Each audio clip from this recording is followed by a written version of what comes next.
할렐루야.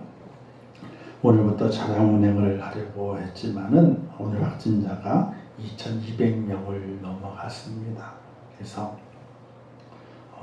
불안해하실 것 같기도 하고, 그리고 또 염려가 많으실 것 같아서 오늘부터 하지 않고 주일날부터, 그때는 좀 내려가겠죠. 참령대로 주일날부터 운행하는 것은 진행을 하도록, 그렇게 하도록 하겠습니다. 어쨌든 성전 예배와 영상 예배 동시에 진행이 됩니다. 성전에 오실 수 있는 분들은 성전에 와서 예배 드려도 무방하고, 그렇지 않은 분들은 또 영상으로 예배할 수 있는 그런 은혜가 있으시기를 부탁을 드리겠습니다. 오늘 함께 나눌 말씀의 제목은 중풍병자를 고치셨다 하는 내용의 말씀으로 함께 은혜를 나누려고 합니다. 성경의 내용을 보게 되면은 예수님께서 갈릴리의 각 마을과 예루살렘과 예루살렘 온 데를 다니시면서 이제 말씀을 가르치시게 될 때에 바리새인과 율법사들이 함께 앉아 있는 곳에서 말씀을 가르치게 됩니다. 이때 병을 고치는 주의 능력이 예수와 함께함을 통해서 많은 무리들이 운집하게 되는 그런 일이 있었다 하고 17절 말씀에서 말씀하고 있게 되죠. 자, 성경의 내용은 예수님께 계신 곳에 이제 한 중풍병자가 그곳으로 오게 되었는데, 중풍병이 심해서 도저히 혼자는 거기에 갈 수가 없습니다. 그래서 그 침상채 들고 온 사람들이 있었다라고 성경에 말씀하게 되죠. 얼마나 심했으면은 움직일 수 없어서 아마도 한쪽만 그런 것이 아니라 양쪽 다 풍이 와서 도저히 움직일 수 없는 그런 병자인 것 같습니다. 근데 그 친구들이 아마도 그가 불쌍해서 친구들의 믿음인지 아니면은 중풍병자의 믿음인지 그건 알 수가 없습니다. 그런데 침상째 들고 왔기 때문에 양쪽 귀퉁이에 한 명씩 잡고, 그리고 이제 중풍병자가 누워 있었기 때문에 5명의 사람이 이제 함께 움직이면서 예수를 만나려고 했던 것입니다. 그런데 무리가 많아서 예수님 앞으로 도저히 갈 수가 없습니다. 한번 생각을 해보십시오. 예수님께서 서기관들과 바리새인들과 함께 모여 있을 때에 병 고치는 능력이 주님께 임하였다, 주님과 함께 하더라 라고 말씀하고 있거든요.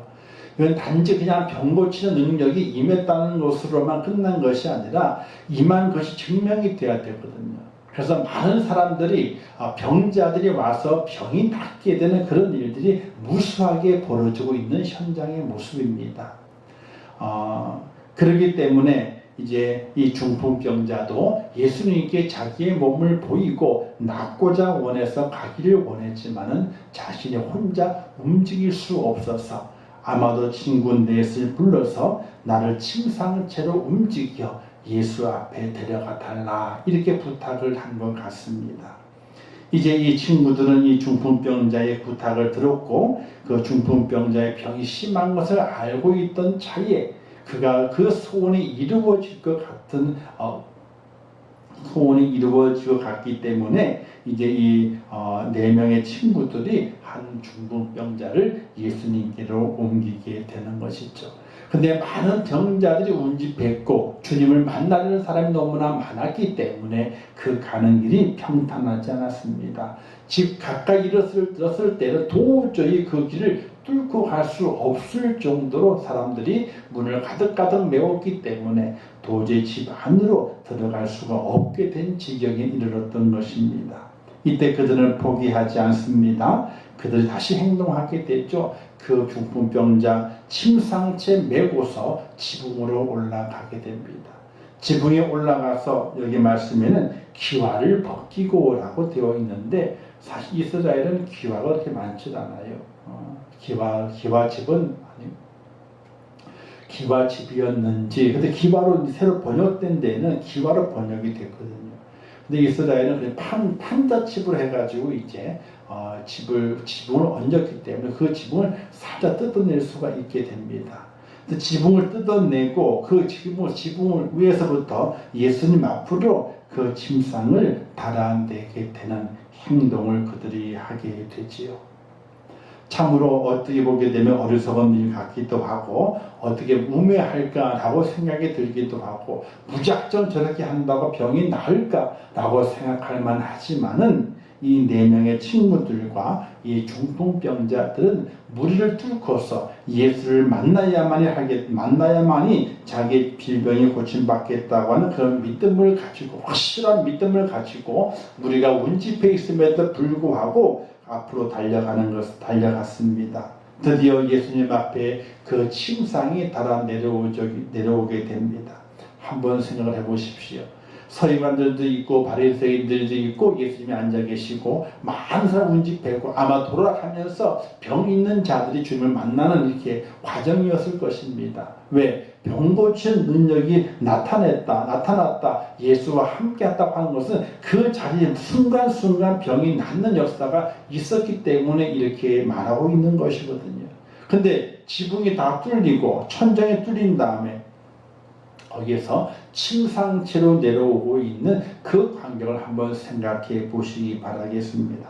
얼마나 당황스럽고 얼마나 놀랐겠습니까? 근데 침상이 내려오는데 그 침상에 누가 누워 있느냐? 이 중풍병자가 누워 있게 되는 것입니다. 이때 예수님께서 그들의 믿음을 보시고 라고 했습니다. 그들의 믿음을 보시고. 자, 예수님의 치료에는 두 가지 치료가 있게 됩니다. 첫 번째는 영혼의 치료예요. 영혼. 내 죄 사함을 받았느니라 라고 말씀하시면서 그 중풍병자와 또한 그 중풍병자를 천정에서 달아내렸던 그 네 명의 친구들도 아마도 포함이 됐을 겁니다. 그들의 믿음을 보시고 이 사람아 내 죄 사함을 받았느니라 이렇게 말씀하시게 됩니다. 바로 영혼의 치료. 우리 육신이 아프게 될 때 얼마나 힘이 듭니까? 육신의 치료를 위해서 수많은 돈을 쓰고 시간을 허비합니다. 당연히 그렇게 해야 되겠지요. 그러나 더 중요한 것은 우리 영혼의 치료를 위해서 얼마나 투자하고 있고 얼마나 시간을 들이고 있고 얼마나 물질을 들이고 있고 마음을 들이고 있는가를 생각해 볼 수 있어야 됩니다. 영혼이 잘 돼야지 범사가 잘 됩니다. 아무리 잘 살고 편하게 좋은 것들이 많이 있다 할지라도 그 영혼이 갈급하게 되면 있는 것들이 아무 소용이 없는 것을 보게 됩니다. 이제 가면 갈수록 의사들도 할 일이 없어진답니다. 외과도 또 내과도 다 로봇들이 수술 다 하고 컴퓨터 프로그램만 그 환자에 대한 상처에 대한 입력을 컴퓨터가 다 집어넣고 화상까지 다 집어넣고 있으면 이제 컴퓨터가 알아서 자기 마음대로 수술을 한다는 거예요. 최소한의 절제, 최대의 또 정확성, 사람보다 더 정확하게 실수하지 않고 다 잘못된 것들 다 도려내 최소한으로 상처 부위를 만들고 그리고 최대한으로 치료를 정확하게 할 수 있는 그런 기술들이 로봇들에게 있다는 거예요. 지금도 로봇 수술을 많이 하거든요. 관절 수술은 거의 다 로봇들이 합니다. 로봇들이. 거기에 사람의 프론을 집어넣지만 어쨌든 로봇 수술을 많이 하고 있어요. 이제는 가면 갈수록 그런 모든 수술들이 복잡하고 어려운 수술들은 인공지능을 가지고 있는 컴퓨터 로봇들이 다 수술하는 그때가 온다는 거예요. 근데 하지 못하는 것이 있다는 거예요. 뭐냐면 정신과는 할 수가 없다는 거예요. 그래서 의사들이 다 죽는다는 겁니다. 그 직업을 잃어버린답니다. 가면 갈수록. 왜? 알약만 하나 먹으면 병이 다 낫는데 근데 뭐를 못하느냐? 이 정신과 의사만 살아남는 됩니다. 우리나라 같은 경우는 그렇게 그렇지 않지만 미국 같은 데는요, 정신과 의사라든지 상담사 이 사람들이 돈을 엄청나게 많이 받아요. 1시간 상담하게 되는데 몇백 불씩 뭐 1,000불씩 돈을 내야 되는 거예요. 치료하는 것도 아니에요. 1시간 동안 이야기만 들어주는 거예요. 이야기만 들어주고 조언해 주기도 하고 또 그냥 듣기만 해주는 거예요. 근데 1시간이 지나서 그럼 1,000불을 내야 되는 거예요. 치료비로. 아무 약도 받은 것도 아니고 뭘 조언을 받은 것도 아니에요. 단지 그 시간 상담 이야기한 것뿐인데도 불구하고 1,000불씩 2,000불씩 이 치료비를 내야 되는 거예요. 그래서 미래 의사 중에서 살아남는 의사는 다 죽고 다 외과 의사가 빨리 없어진답니다. 외과 의사 꼬매는 거 있잖아요. 이거는 로봇들이 더 잘한답니다. 꼬매는 거 실수 없이 잘 꼬매가지고 상처 부위가 깨끗하게 꼬매져가지고 흉터가 남지 않을 정도로 잘 꼬맨다는 거예요. 나중에는 제일 끝에 살아남는 의사가 바로 정신과 의사가 살아남는다는 거예요. 왜? 사람의 마음의 병, 영혼의 병은 고칠 수 있는 것이 없는 거예요. 고치지 못하는 거예요. 아무리 컴퓨터가 발달하고 기계가 발달한다 할지라도 마음과 영혼의 병은 치료할 수가 없는 거예요.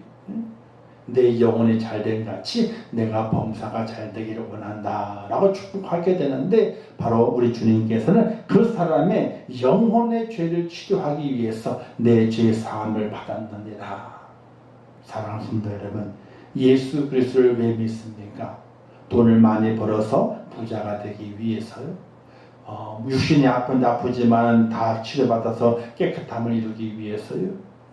좋은 직장에 취직하고 돈을 앞길에 출세를 잘 만들어 가기 위해서요. 그런 건 전혀 아니라는 사실이에요.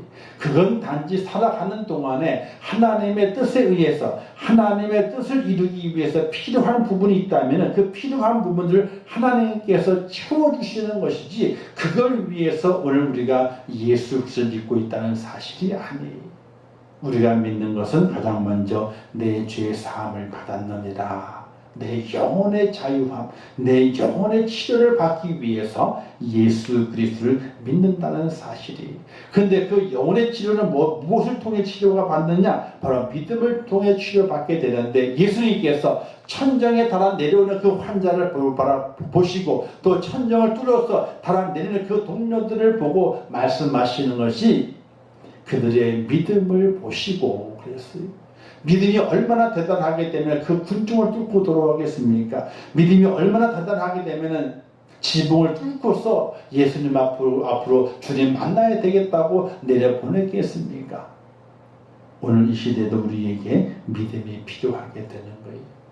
살든지 죽든지 주님의 영광을 위해서, 먹든지 마시든지 주의 영광을 위해서, 애쓰는 그 민족을 구하기 위해서 내가 죽으면 죽으리라 하는 믿음으로 왕 앞에 나갔던 그 믿음, 하나님의 은혜와 그 도우심을 바라보고 기도하면서 달려나갔던 그 믿음이 오늘 이 시대에 우리에게 절대적으로 필요하다는 사실이에요.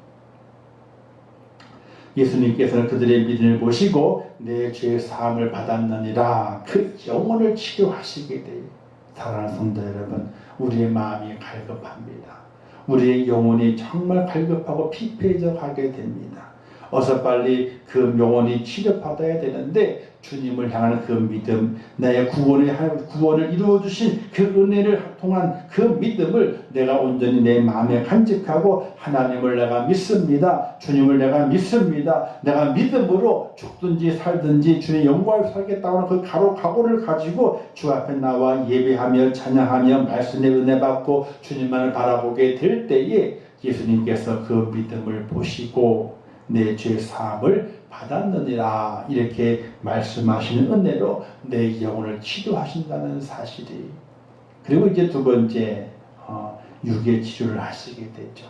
사람이라고 하는 것이 마음, 영혼이 치료되지 않으면요 육은 계속 망가지거든요. 영혼이 치료되게 되면요 그 다음에 육은 아무것도 아니에요. 육이 병들어도 상관이 없어요. 다리가 썩어가도 상관이 없어요. 육신이 자꾸만 후패해져 가도 아무 상관이 없어요. 예수님께서는 영혼을 치료하신 다음에 그리고 뭘 치료하세요? 그의 육을 치료하시게 됩니다. 24절 하반절 말씀에서 내가 내게 이르노니 일어나 내 침상을 가지고 집으로 가라 이렇게 말씀하시게 됩니다. 그러자 그 중풍병이 일어나서 침상을 들고서 자기 집으로 나가요. 들어올 때는 천정을 뚫고 들어왔지만 나갈 때는 걸어서 문을 통해서 자기 집으로 걸어가게 되는 이 중풍병자를 한번 생각해 보시기를 바라요. 그가 믿음으로 주 앞에 나갔을 때에 죄사함을 받았습니다. 영혼의 치료받았습니다. 영혼 치료받은 이후에 하나님 주님께서 그의 믿음 위에 더욱더 더하셔서 그의 인생의 고달픔, 중풍병자라 말미암아 얼마나 많이 괴롭고 절망이었습니까? 그 인생을 고치시게 되고 회복시키시게 됩니다. 내 침상을 들고 집으로 가라, 이렇게 말씀하시게 돼요. 사랑하는 성도 여러분, 주님 앞에 나오게 되면은 내 영혼이 치료받습니다.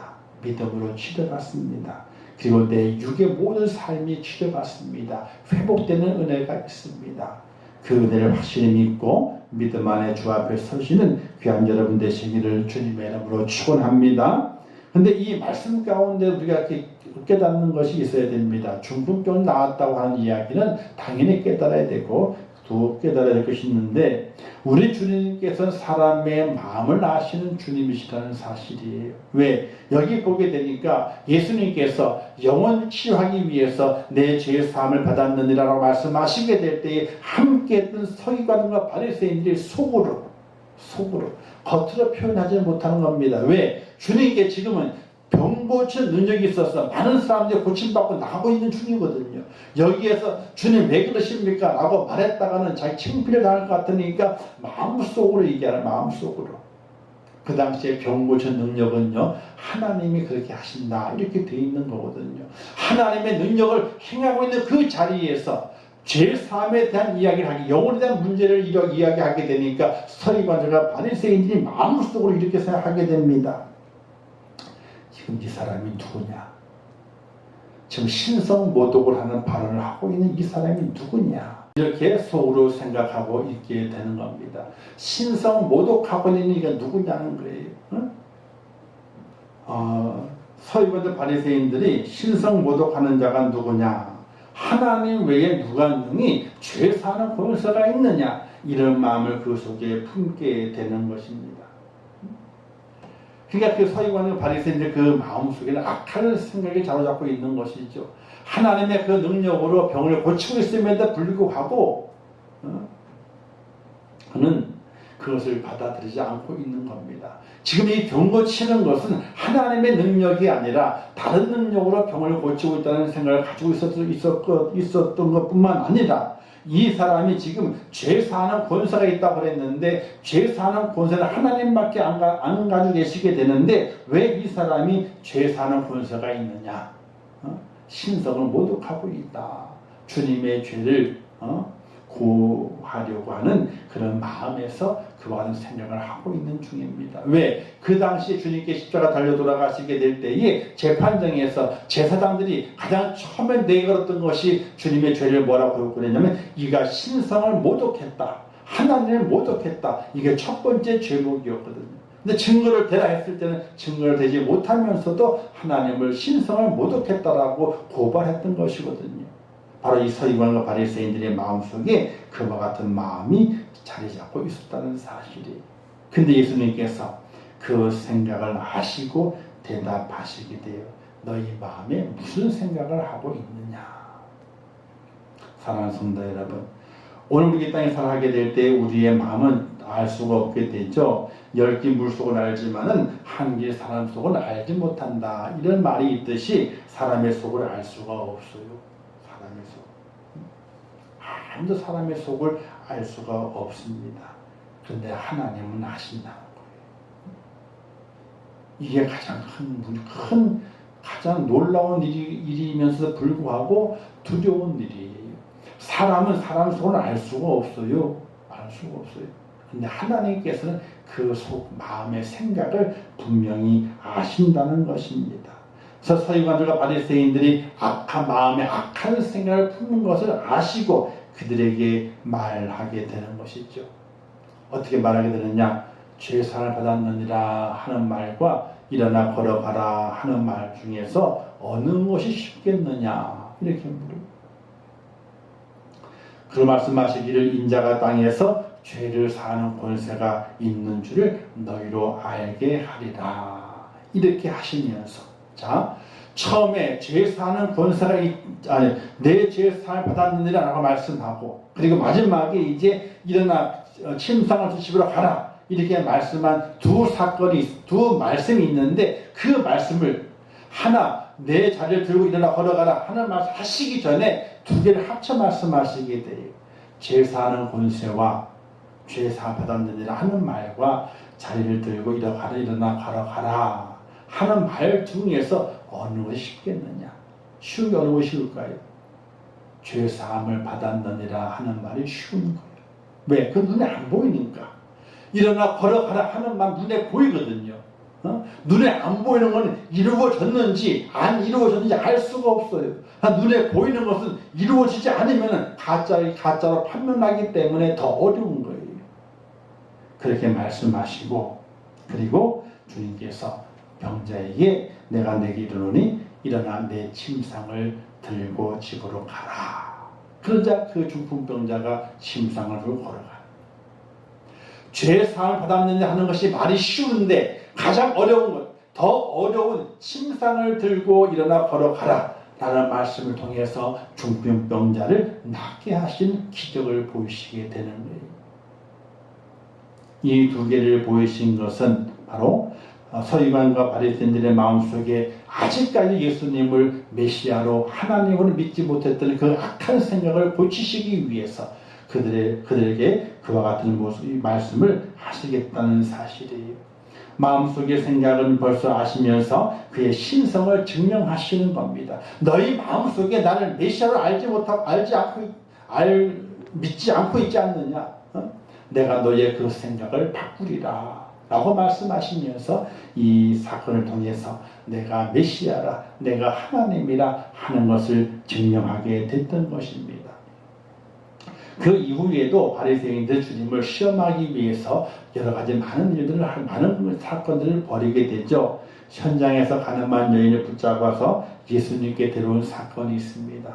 예수님께서 그 바리새인들의 마음을 알았습니다. 왜? 현재 가늠한 여인을 돌로 치라, 모세의 법대로 돌로 치라 그러게 되면 어떻게 됩니까? 예수란 사람이 사랑이 많다 그러고 그러나 이 불쌍한 여인을 돌로 치라 그런다, 사랑이 없어 라고 할 것이 분명할 것이냐.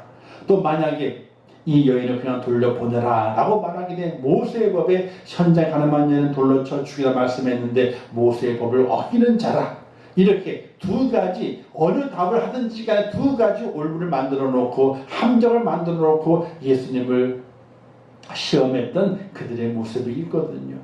예수님께는 그들의 생각을 하시고 이렇게 말씀하시지 않습니까? 죄 없는 자가 먼저 돌로 치라. 또 하나의 사건이 있습니다. 로마 황제 가이사에게 세금을 바치게 되는데 그 당시에 식민지들의 세금을 바치게 되는 겁니다. 이때 바리새인들이 묻습니다. 가이사에게 세금을 바치는 것이 옳으니까 라고 묻습니다. 만약에 세금을 바치는 것이 옳다라고 말하게 되면 그 당시에 식민지였기 때문에 독립을 꿈꾸고 있던 유대인들에게 절망감을 주는 거거든요. 예수란 사람이 유다 지파에 나온 다윗의 감소에 나오는 사람이 이 나라의 독립을 꿈꾸지 못하고 그 원수의 나라에게 세금 바치라 그런다라고 몰아갈 것이고, 또 만약에 세금을 바치지 말라 그렇게 되면 어떻게 됩니까? 또 총독에 구해가지고 이 사람의 민중을 선동해가지고 세금을 바치지 말라 그런다라고 고소할 것이 뻔하거든요. 어느 답을 내놓든지 간에 함정에 빠지는 겁니다. 왜? 악한 바리새인들의 생각이었기 때문에 그런 거죠. 예수님께서 그 생각을 아시고 이렇게 말하게 됩니다. 동전 하나를 가지고 와봐라. 동전에 그림이 있거든요. 누구의 그림이냐? 가이사의 그림, 가이사의 얼굴이다. 그러면 가이사의 것은 가이사에게, 하나님의 것은 하나님께, 이렇게 말씀하시게 됩니다. 즉 서기관들과 바리새인들의 그 마음은 날마다 악한 생각이었고 주님을 넘어뜨리려 하는 생각이었습니다. 주님께서 그 생각을 아시는 분이셨거든요. 아셨기 때문에 그 모든 것을 지혜롭게 잘 말씀하시고 하늘의 법을 말씀하시고 그 위기를 잘 벗어난 것이 주님인 것을 바라보게 될 때에 사람의 마음을 아신다는 거예요. 오늘 우리 주님께서 하늘에 계시지만 그 주님께서 오늘 우리의 마음을 아시게 됩니다. 하나님을 향한 우리의 마음이 어떠한지 분명히 아십니다. 예배를 드리는 우리의 마음을 분명히 아십니다. 찬양하고 기도하고 헌신한 우리의 마음을 분명히 아시게 됩니다. 우리의 마음에 어떤 마음을 가지고 있는지. 사랑하는 성도 여러분, 서기관들과 바리새인들처럼 마음에 악한 생각을 갖는 것이 아니라 날마다 하나님을 향한 선한 생각, 하나님의 교회를 향한 선한 생각, 주의 종을 향한 선한 생각, 믿음의 백성들을 향한 선한 생각을 품는 하나님의 사람이 되어서 하나님께 우리의 마음을 훑어보시게 될 때에 저 마음에는 선한 생각이 가득 차 있구나 라고 칭찬받는 그런 축복이 하나님의 사람이 될 수 있기를 주님의 이름으로 축원합니다. 그리고 두 번째는 죄를 사할 수 있는 분이라는 사실입니다. 죄 사함을 받았느니라라고 말씀하게 되죠. 내 죄의 사함을 받았느니라 주님 말씀에 서기관들은 이 참담한 말을 하는 자가 누구냐? 오직 하나님의 누가 능히 죄를 사하겠느냐? 이렇게 말하게 됩니다. 주님을 그렇게 따라다녔고 주님의 말씀을 많이 들었지만 이들은 주님께서 하나님이신 것을 알지 못했습니다. 그 이유가 있습니다. 왜 그들이 주님을 따라다녔느냐? 그 당의 서기관들과 바리새인들은 그 당시에 지도자급의 사람들입니다. 그 당시에 유대 사회를 지고 있었던 식민지였지만 유대 사회를 지고 있었던 세 부류의 사람들이 있습니다. 바리새인들, 그리고 사두개인들. 사두개인들은 제사를 관장하는 사람들입니다. 그리고 마지막 세 번째는 서기관들. 이 세 부류의 사람들이 유대 사회를 지고 있으면서 지도자로 유대 사회의 정신적인 지주가 돼가지고 살아왔던 것입니다. 근데 이들이 왜 주님을 따라다녔고 주님이 가시는 곳마다 그들이 계속해서 기웃거리고 있었던 것인가? 정말로 예수님께서 다윗 자손으로 오신 메시아인 것을 알기 때문에 그렇게 하는 것이었던 아니라는 사실입니다. 어떤 생각을 품고 있었느냐? 실수만 해봐라.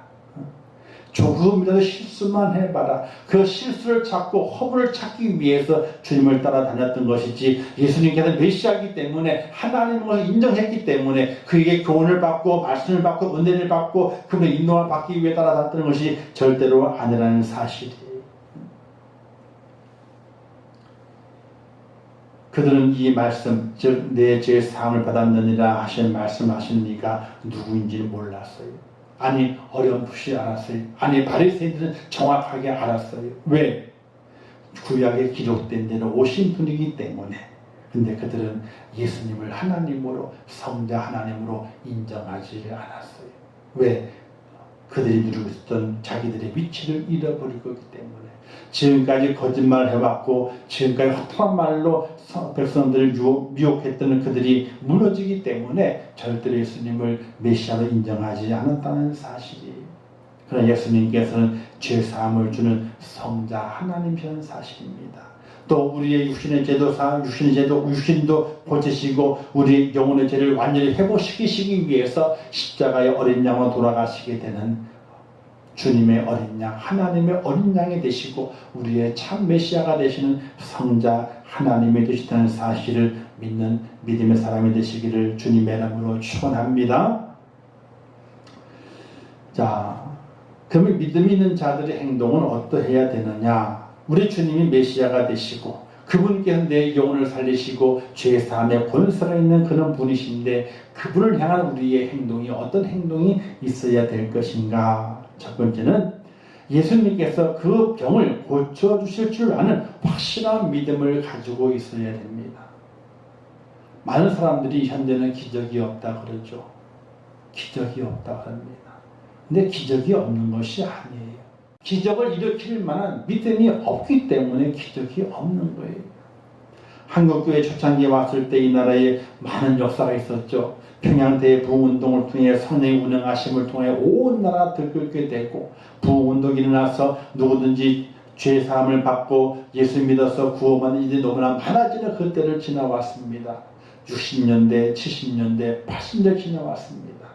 근데 80년대까지는 하나님의 향한 말씀을 믿고 믿음을 의지하며 달려간 성도들이 많이 있었어요. 그러나 80년대가 지나고 90년대가 지나면서 그리고 새 천년이 되면서 2000년에 도래하면서부터는 믿음을 보기가 어려운 거예요. 기적을 일으키는 믿음을 보기가 너무나 어려운 거예요. 기적이 없는 것이 아니라 기적을 일으킬 만한 믿음이 없다는 사실이에요. 믿음 있는 자들은 예수님께서 확실하게 병을 고쳐주실 줄 아는 확실한 믿음을 소유한 자가 되어야 됩니다.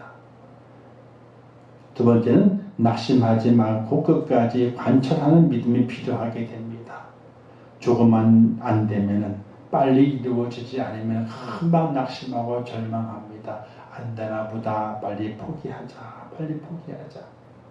절대로 우리 믿음의 사람은 낙심하거나 절망하는 것이 아니라 관철될 때까지, 이루어질 때까지, 나의 때가 아니라 하나님의 때에 이루어질 때까지 그 때를 기다리면서 걸어갈 수 있는 그 믿음의 소유자가 되어야 하는 것입니다. 또 기도 응답 이런 게 있잖아요.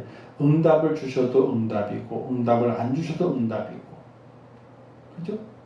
응답을 주셔도 응답이랍니다.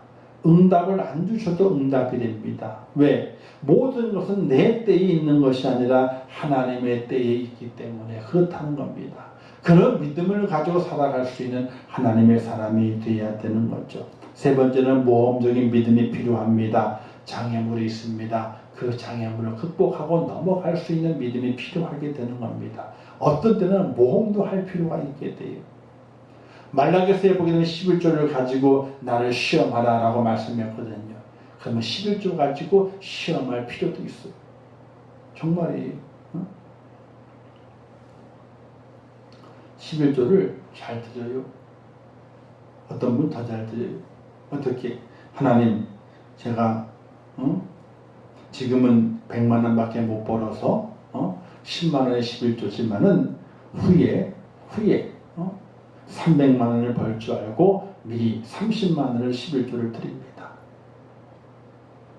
무모하죠? 지금 100만 원밖에 못 버는데 어떻게 30만 원을 드리냐고.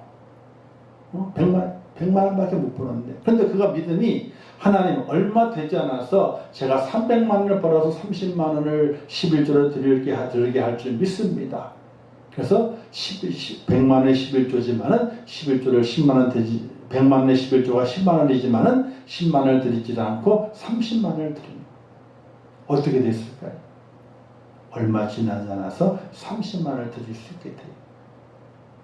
하나님의 기적은 우리의 삶 속에 얼마나 많이 있는지 몰라요. 하나님의 기적은 우리의 삶 속에 너무나 많이 일어나요. 근데 우리가 제대로 알지 못하고 그냥 지나가 버리기 때문에 하나님의 기적이 없다라고 말하게 되는 것이, 감사하는 헌금도 마찬가지, 감사하는 것도 마찬가지. 하나님께 감사하게 될 때는 진실한 감사의 마음이 있어야 되는데, 내가 먹는 것, 마시는 것, 쓰는 것 줄이고 정말 진실한 감사를 담아 드릴 수 있는 은혜가 필요하게 되는 거예요. 물질로 그렇게 드리게 될 때 그런 마음이 그 속에 담겨져 있어야 돼요. 담겨져 있어야 돼요. 그게 담겨져 있지 않으면요, 그게 아무 소용이 없다는 사실이에요. 그냥 평범한 거예요. 모험적인 것이 아니에요. 우리의 신앙의 삶은 정말 모험적인 것이거든요.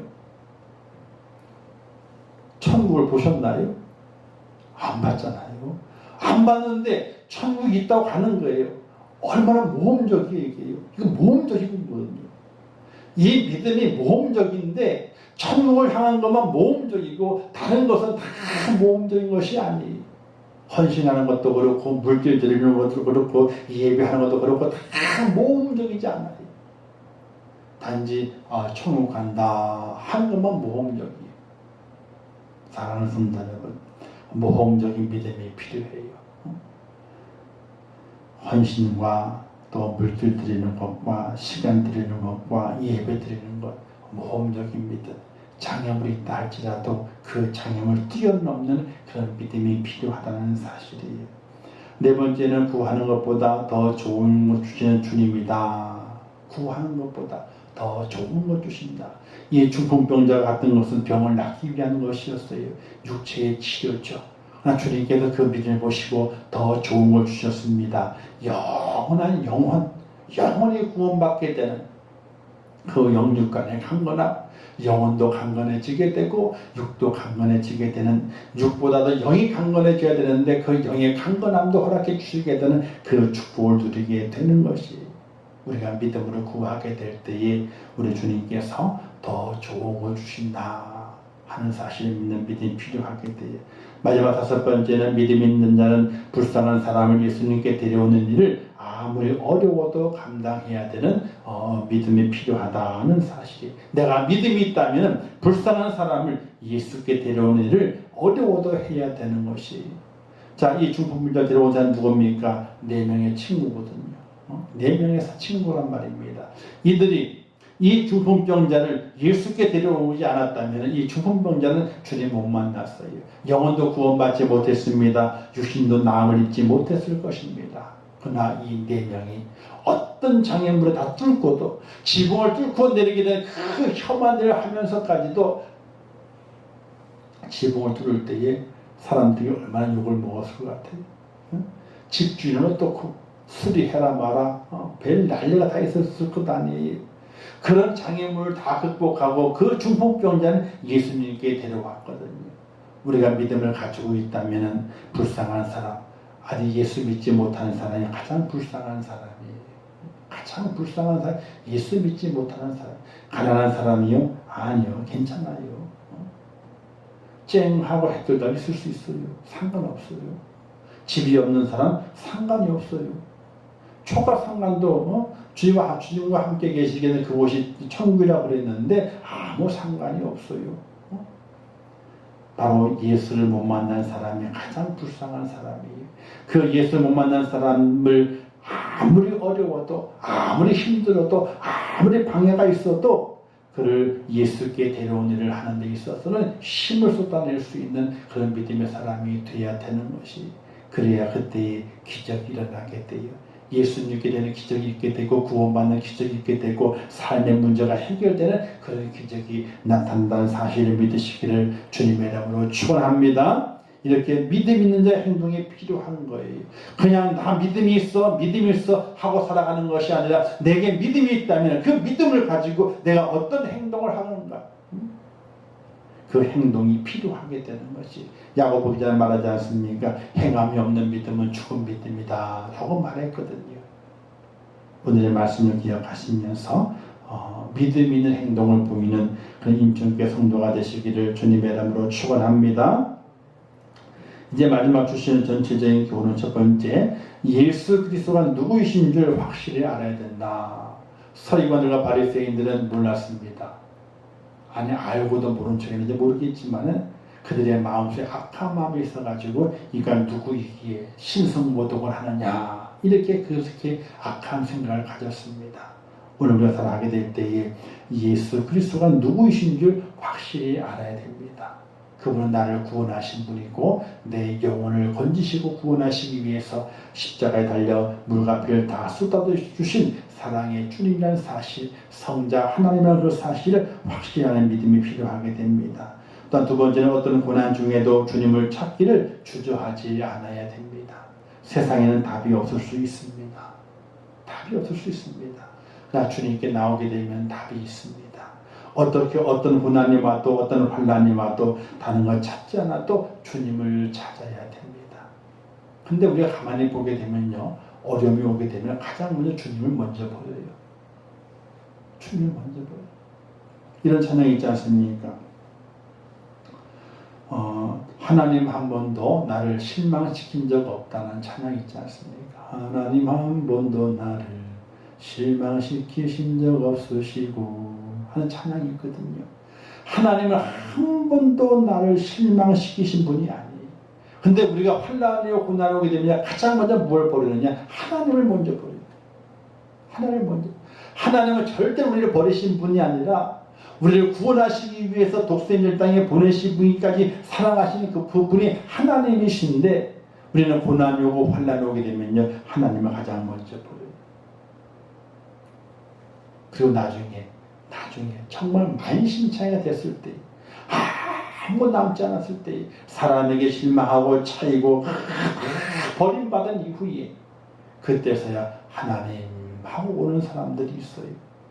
살아났습니다. 여러분, 어떤 고난 중에도 하나님을 먼저 버리는 것이 아니에요. 예? 교회를 먼저 버리는 것이 아니에요. 교회에 나와서 하나님을 찾아야 돼요. 솔로몬이 성전을 건축한 다음에 하나님께서 이렇게 말씀하시게 돼요. 솔로몬아, 내가 내게 복을 주는데 이런 복이 있다. 어떤 복인가요? 너가 이 성전에 와서 무엇이든지 구하면은 내가 이 성전에서 내게 응답하리라. 이렇게 말씀하셨어요. 솔로몬의 성전 다 건축하고 난 이후에 솔로몬을 축복하게 되는데 지혜를 주시게 되죠. 지혜를 주시고 다 줘요. 일참을 지른 다음에. 그러나 성전을 건축하고 난 다음에는 이렇게 복을 주시게 돼요. 다른 복이 아니라 솔로몬아, 너가 어떤 일이다 할지라도 성전에 와서 내게 기도하게 되면 내가 성전에서 너를 만나주고 너를 내게 응답하리라. 이렇게 약속하시게 돼요. 주님을 어디서 찾느냐? 길거리에서 찾는 것이 아니에요.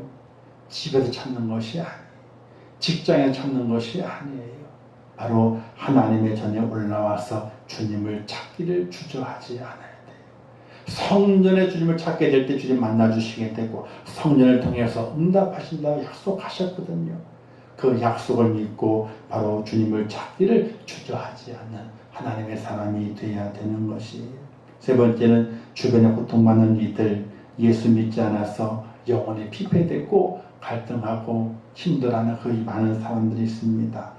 그들을 주님께로 인도해내는 것이 오늘 믿음의 사람의 본분이라.